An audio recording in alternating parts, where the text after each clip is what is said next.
one of the things that has been coming up a lot for me, because I've been doing a lot of my teacher training internationally and within Australia, is just how overjoyed so many teachers and students are when I show them just how much turnout they actually have that they never knew they had. My way of approaching hips changed dramatically due to something that happened to me when I was young. I was told, you don't have great turnout, don't bother too much with classical, dance because you love it, you're never going to be a professional classical dancer. And I was told that it was my bones. So I never really pushed it. I just accepted that, well, that's the way my pelvis was made, then that's fine.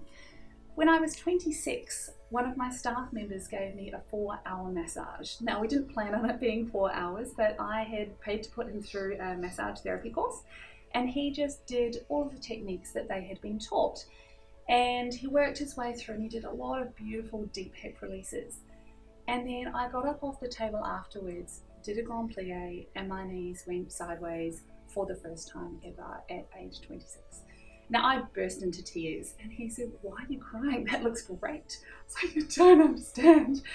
And it was this sudden revelation that I had always had this and I had never been able to use it. I'd been trying so hard with my muscles to show more turnout and get more by muscling it, that I'd actually blocked myself off from what was actually there. So it was a little too late for me. However, that completely changed how I work with dancers' hips. So what I do now is really closely assess what is possible in each position and what the restriction is, so that we can be very, very intelligent and effective about how we focus on improving that. So I want to explain a little bit about the process of that today. So when a student comes in and they say, I want more turnout, I say, well, which one? And they're like, what do you mean? They're just turnout. I said, well, you've actually got about 7 different ranges of turnout, because you have standing leg turnout, turnout en fondue, turnout in retire, turnout devant, sitting in second, a la seconde, and up the back. Which one would you like? I say, all of them.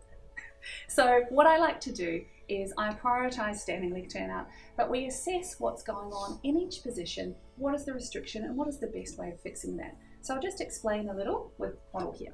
So if we're thinking about standing leg turnout, it's more about where exactly the hip bone is facing does come into it, and what is actually happening at the head of the femur. So we need to assess the bones.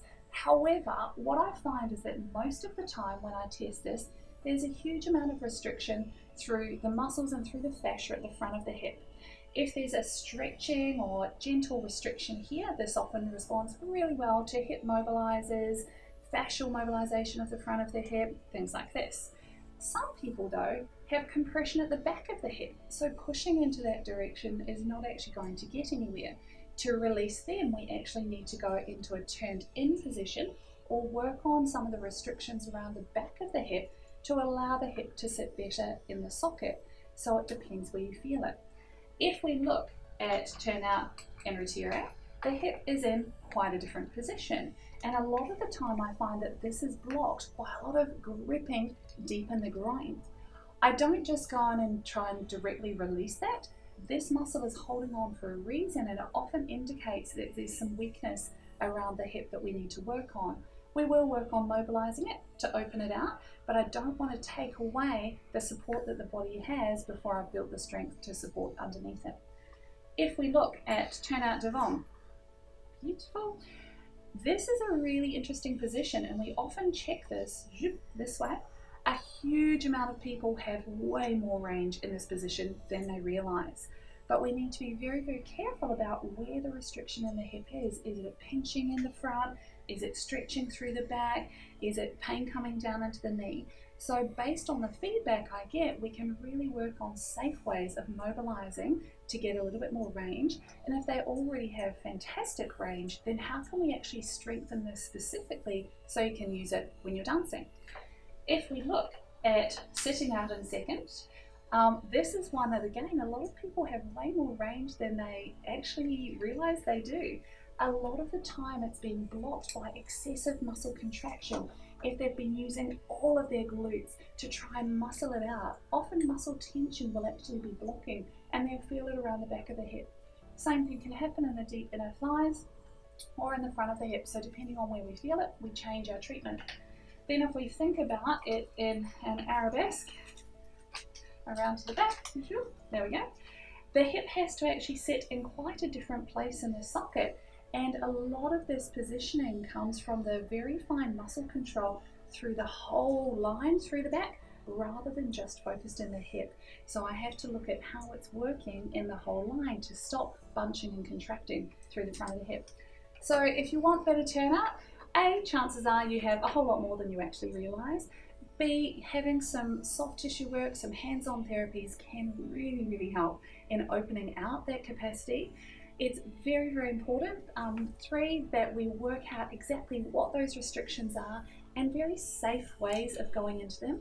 I usually say that pushing in the direction you want to go is the slowest and most dangerous way of getting there. We need to be a little smarter.